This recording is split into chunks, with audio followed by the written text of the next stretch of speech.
दोस्तों, जब कोविड-19 दुनिया में आया था, मैं लगभग जैन 2020 की बात कर रहा हूं, जनवरी की।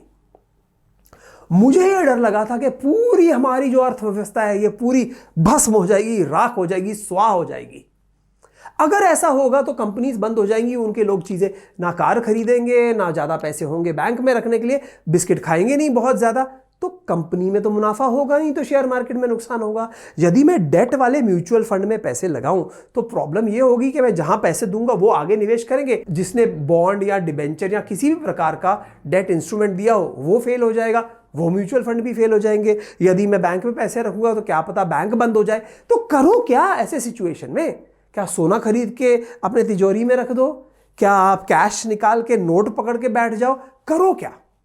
उस समय जब आपको रिस्क सबसे ज्यादा लग रहा हो तो आप क्या कर सकते हो? हाँ, अब गवर्नमेंट के रिलेटेड बॉन्ड्स हो, डिबेंचर्स हो, इंडियन गवर्नमेंट के, वो ले सकते हो। उसमें नुकसान ये होता है कि या उसमें कमी ये होती है कि पैसे का नुकसान शायद ना हो, लेकिन यदि आप चाहते हैं कि मुझे आज पैसे वापस चाहिए तो शायद वो बॉन्ड आपका भुगतान ना कर सके, क्योंकि वो इलिक्विड होता है, वो 5 साल आपको होल्ड करना ही होता है, उसी के बाद बेच सकते हो। और यदि आप बाजार में बेच भी सकते हो तो वहां पे कीमत कम मिलती है, वहां आपके पैसे का नुकसान हो सकता है। तो यदि आपको बहुत डर लग रहा है, बहुत रिस्क लग रहा है, आप बोल रहे हो भाई दुनिया का तो सब जगह विनाश होते नजर आ रहा है, अब मैं पैसे कहां लगाऊं, सबसे सेफ चीज क्या है? चलो बैंक में जाके फिक्स डिपॉजिट रख लेते हैं, लेकिन बैंक भी फेल हो जाते हैं। हाँ, ये बात सही है कि सारे बैंक फेल नहीं होते, और ना होंगे तो आप चुन सकते हैं कि आपको अच्छा बैंक कौन सा लग रहा है, वहां पर आप पैसे लगा सकते हैं। मगर जब कोविड-19 आया था और मुझे यह निश्चय करना था, उस समय मैं सिंगापुर में रहता था, मेरे पास इंडिया में कुछ पैसे थे, तो इंडिया के पैसे मैं कहां पर रखूं? उस समय कुछ बैंक में थे, कुछ अलग अलग अन्य म्यूचुअल फंड में थे, तो इंडिया के पैसे मैं कहां रखूं जिससे कम से कम मैंने जो 100 रुपए डाले हैं वो 100 रुपए तो मुझे वापस मिले, उसके ऊपर कुछ ब्याज भी मिले। इसके लिए मैंने चुना arbitrage mutual fund. Arbitrage mutual fund एक बहुत ही इंटरेस्टिंग टाइप का म्यूचुअल फंड है, जिसमें के रिस्क शायद सारे म्यूचुअल फंड से सबसे कम होता है। और क्यों कम होता है यह भी मैं आपको बताना चाहूंगा। आर्बिट्राज जो शब्द है, अंग्रेजी का शब्द, इसका अर्थ यह होता है कि आप एक चीज खरीदिए और खरीदने के साथ साथ उसी चीज को बेच भी दीजिए। यदि आपने जो जिस कीमत पे खरीदा उससे थोड़े महंगे पे बेच दिया, उसी समय, ये बहुत जरूरी है, उसी समय आपने वो चीज खरीदी और बेची, तो अगर ज्यादा पे बेची तो ये दोनों के बीच में जो अंतर होगा वो आपका मुनाफा हो जाएगा। क्या ये वाकई ही पॉसिबल है कि आप वही चीज खरीदिए, वही चीज बेचिए उसी समय, तो आपको मुनाफा हो सकता है? जिस तरह मैं बता रहा हूं शायद उस तरह नहीं हो सकता, लेकिन शेयर मार्केट के अंदर एक चीज है जिसमें यह हो जाता है। आज आप यदि जाके शेयर खरीदते हैं, टाटा स्टील के शेयर खरीदते हैं, रिलायंस इंडस्ट्रीज के शेयर खरीदते हैं, एचडीएफसी बैंक के शेयर खरीदते हैं, जो भी आपकी फेवरेट कंपनी है उसके आप शेयर खरीदते हैं, तो उसकी एक कीमत होती है बाजार में। मगर साथ ही साथ ऐसे कई शेयर हैं जिनको एफ&ओ यानी फ्यूचर एंड ऑप्शन स्टॉक कहा जाता है। ऐसे कई शेयर हैं जिनके फ्यूचर्स भी मिलते हैं, यानी कि आप ये डिसाइड कर सकते हैं कि मुझे आज से 1, 2, 3 महीने के बाद इस कंपनी के शेयर खरीदने हैं या बेचने हैं, उसकी भी कीमत आपको मिल जाती है। यदि जो आज की कीमत है, जिसे स्पॉट प्राइस कहा जाता है, यदि जो आज की कीमत है और जो फ्यूचर की कीमत है, इन दोनों में काफी अंतर है। काफी अंतर का मतलब क्या? समझो वो 1 महीने बाद की कीमत है और आपको आधा प्रतिशत का भी फर्क मिल रहा है, तो आप इसको आज की कीमत पे खरीद दीजिए और फ्यूचर की कीमत पे बेच दीजिए आज के आज। यानी आपने जो बेचा, मैं ये नहीं कह रहा कि आप भविष्य में जाकर बेचिए, इसको आज ही बेच दीजिए। और इन दोनों में समझो आधे टके का फर्क हुआ, तो आपको आज से 1 महीने बाद जब ये पैसे मिल जाएंगे, कितने मिलेंगे वो आपको आज मालूम है। समझिए इसको ठीक से।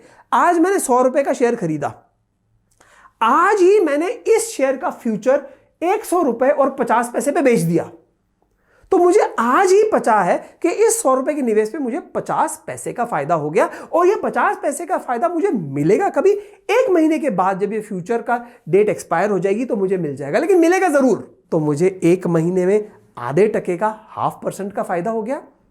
तो 1 साल में आप इस प्रकार देखें तो मुझे 6 टके का फायदा हो गया।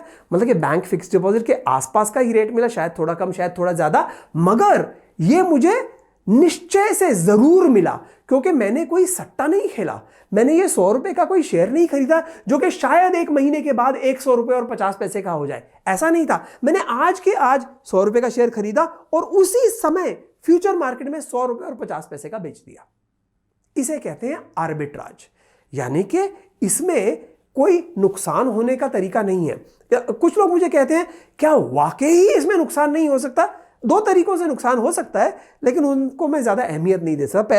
पहला नुकसान ये हो सकता है कि समझो म्यूचुअल फंड का मैनेजर उसने इधर लाख शेयर खरीदे और गलती से लाख नहीं बल्कि 10,000 या 10 लाख बेच दिए, यानी कि उसकी टाइपिंग करते टाइम गलती हो गई, उसमें नुकसान हो सकता है पहला। दूसरा नुकसान ये होता है कि अगर समझो जब तक ये फ्यूचर से पैसे आने थे तब तक शेयर मार्केट ही बंद हो जाए, हाँ तो फिर सब कुछ बंद हो गया। मत अगर ये दो चीजें ना हो तो आपको आज के आज पता चल जाता है कि आपको कितने पैसे मिलेंगे। कुछ व्यक्ति ये मुझे कहते हैं कि अगर ऐसा है तो क्या आर्बिट्राज फंड की नेट एसेट वैल्यू कभी कम होती ही नहीं है? लंबे पीरियड्स में आप देखें तो कम नहीं होती, लेकिन थोड़े पीरियड में आज कल परसों 2-4 दिन हफ्ता 10 दिन तक देखो तो कभी कम भी होती है। वो इसलिए होती है क्योंकि आपने जो 100 रुपए का शेयर यहां पे खरीदा और 100 रुपए 50 पैसे का फ्यूचर यहां पे बेच दिया, ये आपने बेचा है यहां पर यानी आज, लेकिन आपको इसके पैसे मिलेंगे वो 1 महीने के बाद या जब भी ये फ्यूचर कॉन्ट्रैक्ट एक्सपायर होगा, तब तक शायद इस फ्यूचर कॉन्ट्रैक्ट की कीमत ऊपर नीचे जाए। तो जब म्यूचुअल फंड आपको बताता है कि आपकी नेट एसेट वैल्यू क्या है, वो आज के फ्यूचर की वैल्यू के हिसाब से बताएगा, मगर मिलने वाले आपको 100 रुपए 50 पैसे ही हैं। वो तो हमने पहले दिन ही समझ लिया, चाहे वो उससे ज्यादा हो उस दिन, चाहे वो उससे कम हो, क्योंकि आपने एक साथ स्पॉट मार्केट में खरीदा और फ्यूचर मार्केट में बेच दिया, तो आपको ये 50 पैसे ही मिलने वाले। तो यदि आप 1 महीना 1.5 महीना रुक जाए तो आप देखेंगे कि हमेशा आर्बिट्राज फंड का म्यूचुअल जो नेट एसेट वैल्यू है वो ऊपर ही जाता है। तो कितने सेफ हैं आर्बिट्राज फंड? मेरा यह मानना है कि जितने प्रकार के म्यूचुअल फंड होते हैं, इक्विटी बेस्ड म्यूचुअल फंड में तो रिस्क होता ही है, डेट बेस्ड म्यूचुअल फंड ले लो, उसके अंदर भी आपने अगर मेरा वीडियो देखा हो जिसका लिंक मैं यहां पे दे रहा हूं और नीचे डिस्क्रिप्शन में भी, कि डेट में भी अलग अलग प्रकार के म्यूचुअल फंड होते हैं। उनमें से सबसे सेफ यूजुअली ओवरनाइट फंड माने जाते हैं, क्योंकि वो 1 दिन या लगभग उतने के लिए होते हैं, उसके बाद पैसे वापस आ जाते हैं। मगर मेरा मानना यह है कि सबसे जो सेफ म्यूचुअल फंड होता है वो होता है आर्बिट्राज फंड, और इसी कारणवश यदि आप सबसे सेफ म्यूचुअल फंड लेंगे तो आपको रिटर्न भी कम मिलती है। जहां तक मैंने देखा है आर्बिट्राज फंड्स की जो रिटर्न होती है वो सबसे कम होती है, वो इसलिए क्योंकि रिस्क भी सबसे कम होता है। तो आर्बिट्राज फंड में पैसे कब डालें? पैसे तब डालें जब आप 100 रुपए निवेश करेंगे तो आप ये सोच ही नहीं सकते कि आपको 100 से कम मिलेगा, और आप चाहते हैं कि सबसे कम रिस्क लेना पड़े, क्योंकि आपको अर्थव्यवस्था पे, दुनिया के हालात पे, कंपनीज के हालात पे, पॉलिटिक्स के हालात पे आपको भरोसा नहीं है।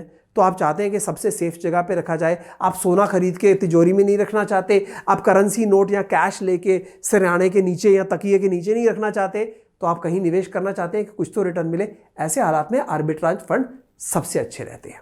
सीखा आपने कुछ नया? अगर सीखा आपने नया तो जरूर कमेंट में लिखिए, मुझे बताइए। आप अगर कुछ और सीखना चाहें जो मैंने आज तक वीडियो नहीं बनाया या आपने नहीं देखा तो जरूर मुझे बताइए, मैं उस पर जरूर वीडियो बनाऊंगा। आपके सवाल होंगे तो उनका जवाब दूंगा। सब्सक्राइब बटन तो आपने दबा ही दिया होगा अब तक ना? नहीं दबाया तो मेरे भाई मेरी बहन सब्सक्राइब बटन दबा दो, मुझे प्रोत्साहन मिलता है। मैं शेयर मार्केट का भाव उतने रोज देखता नहीं हूं, अपने म्यूचुअल फंड्स का नेट एसेट वैल्यू रोज नहीं देखता हूं, लेकिन एक चीज जो रोज जरूर देखता हूं वो ये कि मेरे सब्सक्राइबर कितने हैं। तो इससे मुझे प्रोत्साहन मिलता है, मुझे खुशी मिलती है। आपका कुछ जाता नहीं है, आपको सिर्फ मेरे वीडियोस देखने का मौका मिलता है, मुझसे मिलने का मौका मिलता है, मुझसे बात करने का मौका मिलता है, मुझे कमेंट देने का मौका मिलता है, आपके कमेंट्स का जवाब पढ़ने का मौका मिलता है। तो जरूर कीजिए सब्सक्राइब और अगले वीडियो का इंतजार कीजिए। इंतजार क्यों, अभी ही अगला वीडियो देख लीजिए मेरा। क्यों?